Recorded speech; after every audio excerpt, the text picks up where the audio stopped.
서천의 장동혁 의원입니다. 저는 오늘 질의를 왜 하는지 잘 모르겠습니다. 사실을 묻는 것에 대해서 사실을 답변하면 다른 객관적인 사실로 그 사실을 반박하거나 재질의하는 것이 아니라 사실을 말하는데 그 사실을 비틀어서 듣고 싶은 대로 듣고 해석하고 싶은 대로 해석해서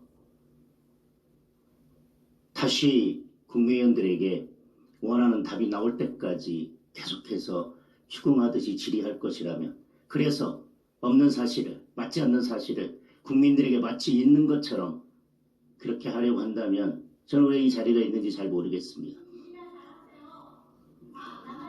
조용히 하세요. 제 시간입니다. 제가 보기에 대한민국 국회에서 300명 국회의원 중에서 다른 의원이 질의할 때 가장 많이 딴지 걸고 쉬지 않고 딴지 거는 분이 양경숙 의원입니다. 자, 네. 저는요, 300명 안녕하세요. 국회의원 중에서 적어도 양경숙 의원은 그런 말씀하시면 안 된다고 생각합니다. 본인이 그동안 본회의나 다른 질의 시간에 다른 의원 발언할 때 끼었던 속기록을 보고 말씀하세요.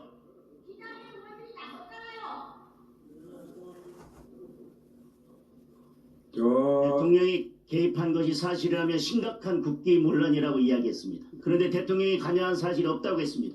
국방부 장관이 대통령이나 대통령실 그 누구와도 통화한 사실이 없다고 했습니다. 그럼에도 불구하고 사실이 있다면 계속 가정을 하고 그것이 심각한 국기문란이라고 이야기하고 있습니다. 무슨 사실관계가 무슨 진술이 바뀌었냐고 묻고 있는데 대답하려고 하는데 대답할 기회를 주지 않습니다. 제가 정리하겠습니다. 차관으로부터 외환 문자를 받았다고 했습니다. 그런데 받은 적이 없습니다. 문자 내역을 공개하겠다고 했지만 그 어떤 증거도 제출하지 못했습니다. 이첩 보류하라는 지시를 받은 적이 없다고 맨 처음 이야기하면서 이게 문제가 됐습니다. 그런데 이첩 보류 지시 받은 적이 있다. 그러나 장관으로부터 직접 공문서 형태로 받은 적이 없기 때문에 나는 이첩 보류 지시를 받은 것이 없다고 생각한다. 특정인에 대해서 넣고 빼라는 지시를 받은 것처럼 이야기했지만 마지막에는 특정인에 대해서 넣고 빼라는 지시로 나는 그렇게 들렸다. 그렇게 진술하고 있습니다.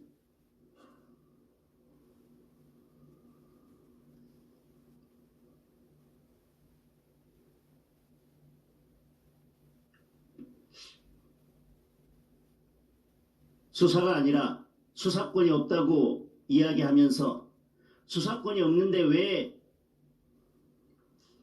개입하려고 했냐라고 하면서 그래서 초동조사에 불과하다고, 수사는 경찰에서 처음부터 다시 하면 된다고, 범죄 혐의나 누구를 처벌할 때는 수사기관에서 처음부터 다시 수사하고 결정하면 된다고 아무리 이야기하지만 수사 외압이고 수사 축소 의혹이라고 이야기합니다.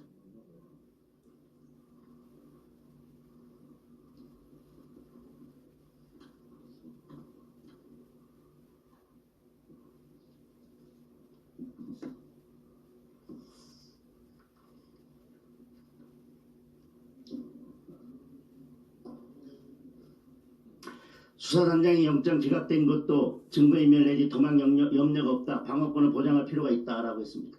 통상 범죄 혐의에 대한 소명이 부족하다. 범죄 혐의에 대한 소명이 없다. 이것도 아닙니다. 범죄 혐의에 대해서는 아무런 말도 하지 않았습니다. 오히려 이와 같은 구속영장 기각 사유는 범죄 혐의에 대한 소명이 있을 경우에 나가는 기각 사유입니다.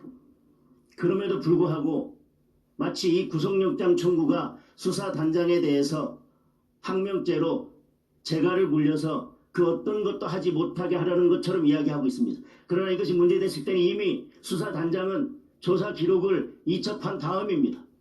무엇을 재가를 물리고 무엇을 어떻게 한다는 것입니까?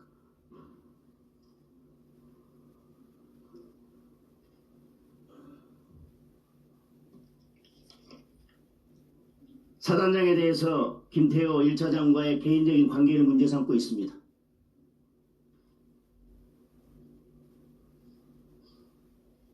오히려 이 사단장은 문재인 정부 때 가장 중요한 진급을 했던 분입니다. 그렇게 따지면 어느 정부와 어떤 인사와 더 가깝다고 해야 되겠습니까?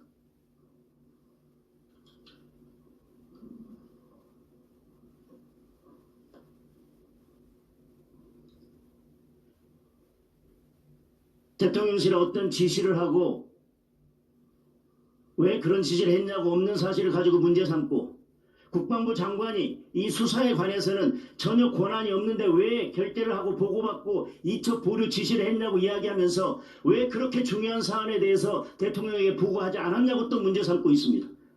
도대체 어느 장단에 맞추어서 어떻게 국정 운영을 하라는 것입니까? 관여하면 안 된다고 하더니 보고받을 사안이 아니었고 그냥 참고로 보고받았다 하더라도 그 이후에 이첩 보류 지시든 어떤 것도 할 수 있는 권한이 없기 때문에 항명도 아니라고 하면서 왜 이 중요한 사안에 대해서 국방부 장관이 제대로 보고받고 그 이후에 대통령한테 보고하지 않았냐고 지금 문제 삼고 있는 거 아니겠습니까?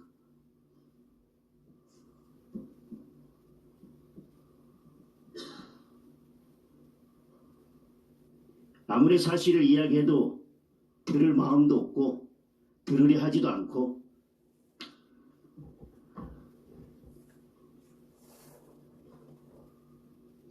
오늘 49제가 있었습니다.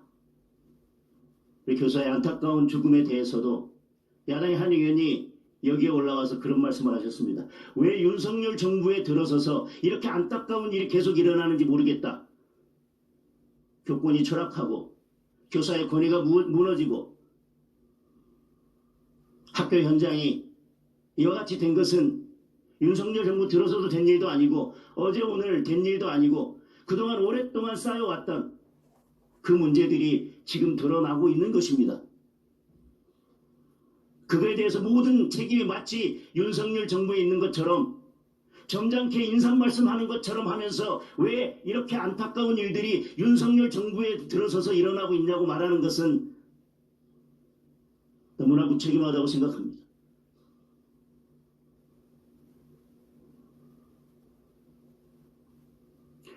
홍범도 장군 형상 이전에 대해서도 마찬가지입니다. 지금 육군사관학교 생도들에 대해서 과연 주적관이 제대로 확립되어 있는지 커리큘럼이 제대로 운영되고 있는지에 대해서 많은 문제들을 제기하고 있습니다. 형상을 건립하려고 했을 때 과연 홍범도 장군의 형상을 육사에 건립하는 게 맞는지 아니면 다른 장소에 하는 것이 맞는지 좀 더 고민했었더라면 지금 육사 생도들의 주적관이 문제되고 있는 이 시점에 어떤 것이 올바른 선택인지 고민했더라면 지금 이 논의가 일어나지 않았을 것입니다. 그런데 그 형상을 건립했고 그것을 결정했던 문재인 전 대통령께서 마치 남의 일 이야기하듯이 하는 것은 저는 매우 유감스럽게 생각합니다.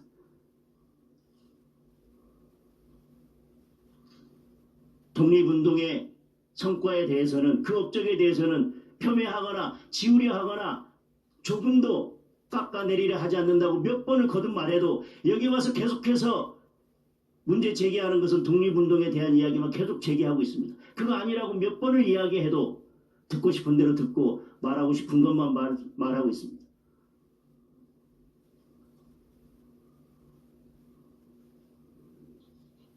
법무부 장관께 하나만 질문드리겠습니다. 예. 이재명 대표가 지금 단식을 했고 8월 30일 날 사실 검찰에 출석에 응하지 않았습니다. 오늘도 응하지 않았습니다. 다른 피고인 같으면 이렇게 출석에 2번 불응한 것 자체가 저는 구속사유가 된다고 생각합니다.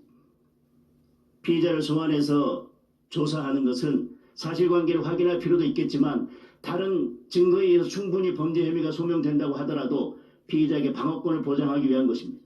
그러나 출석할 때마다 검찰의 질문을 회피하거나 답변서로 대신하거나 그렇게 해서 사실상 검찰의 수사에 응하지 않고 이와 같이 검찰의 출석에 응하지 않으면서 내가 2시간 조사받겠다 라고 해서 불출석의 책임이 마치 검찰에 있는 것처럼 돌리면서 2번이나 불출석했습니다.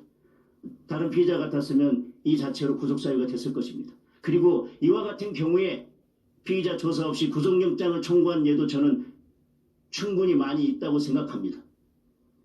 어떻게 될지 모르겠습니다. 9월달이 넘어가면 10월달에는 본회의가 없습니다. 어떤 계산을 하고 이와 같이 단식에 돌입했는지는 알 수 없습니다. 그리고 이 단식이 어떻게 상황이 바뀔지 모르겠습니다. 제가 말씀드린 것을 잘 참고해서 국민들이 의혹을 갖지 않도록 수사를 해주십시오. 예, 뭐 저 수사를 받는 사람 입장에서 여러 가지 계산을 할 수 있습니다만 그게 생각대로 되면 민주주의, 법치주의의 사법 시스템이 아니라고 생각합니다.